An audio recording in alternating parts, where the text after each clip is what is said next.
तो hello everyone. मेरा नाम प्रियांशु वागोरिया है। उम्र 25 साल है और मैंने अपना एमबीए कंप्लीट कर लिया है और करंटली मैं किसी फाइनेंशियल एडवाइज़र का इंटर्न के तौर पे काम कर रहा हूँ। तो इस वीडियो को बनाने का जो मेन रीज़न है वो ये है कि प्रेजेंट टाइम में मैं एक ऐसी डिलेमा वाली सिचुएशन में फंस चुका हूँ जिस सिचुएशन का सामना मैंने आज के 5 साल पहले मेरी नीट प्रिपरेशन के दौरान किया था और मैं उसे उस दौरान कोप अप नहीं कर पाया था, जिसके कारण मुझे जो जो एमबीबीएस की सीट चाहिए थी वो नहीं मिल पाई थी। और उसी तरह की सिचुएशन मैं आज 5 साल बाद फेस कर रहा हूँ। तो मेरी उस टाइम की मैच्योरिटी और इस टाइम की मैच्योरिटी में बहुत फ़र्क है। तो मुझे उस चीज़ का सॉल्यूशन मुझे लगता है कि शायद मुझे मिल चुका है और उसी को कोप अप करने के लिए मेरा इस वीडियो को बनाना मुझे लगा कि ज़रूरी है, क्योंकि अगर मैं इस चीज़ को कोप अप कर पाऊँगा जो सिनेरियो मेरे साथ प्रेजेंट टाइम में चल रहा है, और जो हेल्पफुल होगा, जो बच्चे नीट, जेई, एनडीए या जितने भी कॉम्पिटिटिव एग्ज़ाम हमारे इंडिया में लड़ते हैं, वो मैं जो करूँगा उसके अकॉर्डिंग करेंगे तो उनके लिए हेल्पफुल होगा।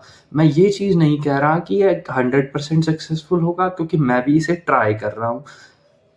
तो आप भी इसे ट्राई कर सकते हैं। तो अब मैं आपको सिचुएशन के बारे में बताता हूँ जिसके अंदर मैं फंस चुका हूँ। जैसे मैंने बताया कि मैं करंटली एक फाइनेंशियल एडवाइज़र के अंडर इंटर्न के तौर पे काम कर रहा हूँ। मुझे ठीक-ठाक सैलरी भी देते हैं। अगर वो मुझे सैलरी देते हैं तो मुझे उनका काम भी करना पड़ेगा। ठीक है? तो उन्होंने मुझे बोला कि जैसे उनकी वो ऐसे फ्रीलांसर काम करते हैं, जब तो उन्होंने मुझे बोला कि मेरे पास वर्कलोड ज़्यादा है प्रियांशु, तुम ऐसा करो जो 3-4 कंपनियां हैं या कुछ इंस्टीट्यूशन है, इनकी रिपोर्ट्स बनाओ और तुम जाके उनको फाइनेंशियल एडवाइस दो मेरी जगह, और मेरे जो कोर क्लाइंट्स हैं मैं उनसे डील करता हूँ। मैं बोला ठीक है। बट द प्रॉब्लम ये आ गई कि आज के दो जिस मैंने पहले भी एक कॉम्पिटिटिव एग्ज़ाम की तैयारी कर रहा था जिसमें मैंने प्री क्वालिफाई किया था और मेंस में मैं फेल हो गया था। तो जब मेंस में फेल हो गए तो दोबारा एक साइकिल पैटर्न चालू हो जाता है कि आपको प्री देना पड़ेगा, फिर मेंस देना पड़ेगा, फिर इंटरव्यू देना पड़ेगा। तो यस, मैं ये बात हो गई 3-4 महीने पहले की जहाँ मेरा प्री मेंस का रिजल्ट आया था और मैं फेल था। लेकिन अब जब उस मेरे फेल होने के बाद मैंने अपनी जो स्टडी थी वो फिर से कंटिन्यू कर दी थी, और अब जैसे मैं अपना जो 60-70% सिलेबस कंप्लीट करने के बाद, जैसे कि मेरा एग्ज़ाम 2-3 महीने बाद है, तो मैं उस चीज़ को जो अब मेरा रिवीजन फेज़ चालू होने वाला था और मेरे पास वर्कलोड बहुत आ गया। अब मुझे वो भी काम करना है कि मुझे 4 कंपनियों की फाइनेंशियल एडवाइजरी की रिपोर्ट बनानी है, मुझे उसके लिए रिवाइज़ भी करना है। और तीसरी चीज़, जो मेरी रिसर्च पेपर मैं सेल्स और फाइनेंस पे लिख रहा था उसकी जो भी डेडलाइन आ गई है, मुझे उसको भी मीट करना है, और अगर मैंने उसको मीट नहीं करा तो मेरा 1 साल फिर से ख़राब हो जाएगा। मुझे फिर से दोबारा वो मेहनत करनी पड़ेगी और ये जो लूप है ये चलता रहेगा। जब मैंने इस सिचुएशन को एनालाइज़ किया तो मुझे लगा कि जैसी ये सिमिलर सिचुएशन है ना, वैसी सिमिलर सिचुएशन आज से 4 साढ़े 4 साल पहले आई थी। कब? जब मैं नीट की प्रिपेयर कर रहा था। मैं जैसे नीट की प्रिपेयर कर रहा था तो ये अक्टूबर-नवंबर का टाइम ऐसे होता है कि जब बच्चे, तो मतलब जुलाई या अगस्त तक वो सेशन स्टार्ट होता है। अगस्त, सितंबर और अक्टूबर, ये तो 3 महीने होते हैं। इस दौरान जो कोर्स की स्पीड होती है वो एकदम नॉर्मल रहती है, कि मतलब कि एकदम ईज़ी गोइंग रहती है कि हर एक स्टूडेंट कोप अप कर लेता है। लेकिन जैसे ही दिवाली हॉलीडेज होती है उसके बाद जब बच्चे रिटर्न आते हैं तो यहाँ पे जो कोर्स कराने की स्पीड का पेस होता है वो 2x हो जाता है, और जैसे ही कोर्स कराने की स्पीड 2x होती है तो मैक्सिमम स्टूडेंट उसको कोप अप नहीं कर पाते हैं और वो इस कंपटीशन की रेस से पीछे होने लगते हैं। पहली चीज़ कि वो टाइम मैनेज नहीं कर पाते हैं, क्योंकि कोर्स बहुत ही स्पीड में चलता है। कोर्स बहुत ही स्पीड में चलता है जिसके कारण वो कोप अप नहीं कर पाते हैं। मतलब ऐसे लगता है कि ये चैप्टर कंप्लीट हो गया, अल्ले पीछे वाला भी याद नहीं रहा। अब पीछे वाला भी तो रिवाइज करना होता है, उसका टाइम ही नहीं मिल पाता। तो मेन चीज़ होती है कि हम जो स्टूडेंट्स होते हैं आईआईटी, जेईई, नीट के और जितने भी कॉम्पिटिटिव एग्ज़ाम के, वो इस टाइम को मैनेज नहीं कर पाते हैं। तो मैंने जब ये सिचुएशन और वो सिचुएशन को दोनों को रिवाइज करा तो फिर मैंने एक सॉल्यूशन निकालने की कोशिश की। वो सॉल्यूशन कुछ इस तरीके से है कि हम जितना भी टाइम हमारे पास बचा है, हम उसको टाइम को इसी तरह से मैनेज करेंगे और यूटिलाइज करेंगे कि अपने सारे काम कर सके और अपना एफिशिएंट मेहनत करके एकदम अच्छा रिजल्ट लाने की कोशिश करें। देखिए, रिजल्ट हमारे फेवर में आएगा नहीं आएगा ये मुझे भी नहीं पता, आपको भी नहीं पता। आप सिर्फ मेहनत कर सकते हो तो आपको वो ही करनी चाहिए। लेकिन ये जब मेंटल जब प्रेशर आता है ना, जैसे कि यार इतना सारा करना है, वो करना है, तो एक चीज होती है कि जो माइंड होता है वो बोलता है चल छोड़, वो स्किप करने लगता है। ठीक है, जैसे कि फॉर एग्जांपल आपका जैसे कि एक मेजर टेस्ट, माइनर के बाद जो मेजर टेस्ट लगते हैं उसके अंदर जो सिलेबस का जो अमाउंट होता है या चैप्टर होते हैं वो बढ़ जाते हैं। जैसे कि दिवाली से पहले देखा जाए तो एक दो दो तीन चैप्टर नॉर्मली आते हैं, तो उसको कोप अप करना इजी रहता है और रिवाइज करना इजी रहता है। लेकिन जब अक्टूबर के बाद जब जो हमारा कोर्स है वो स्पीड पेस अप करता है, तो उस दौरान जब कोर्स स्पीड में चलता है तो उस दौरान क्या होता है ना कि वो कोप अप नहीं कर पाते हैं। क्यों कोप अप नहीं करने का एक रीजन ये भी रहता है क्योंकि जो वो क्या करते हैं, नए नए पढ़ाए जाते हैं, तो उसको करंट के पढ़ने के चक्कर के अंदर पीछे वाला का रिवीजन हम लैग करते रहते हैं। तो उससे क्या होता है, एक तरह का बर्डन बन जाता है, बर्डन से आता है प्रेशर।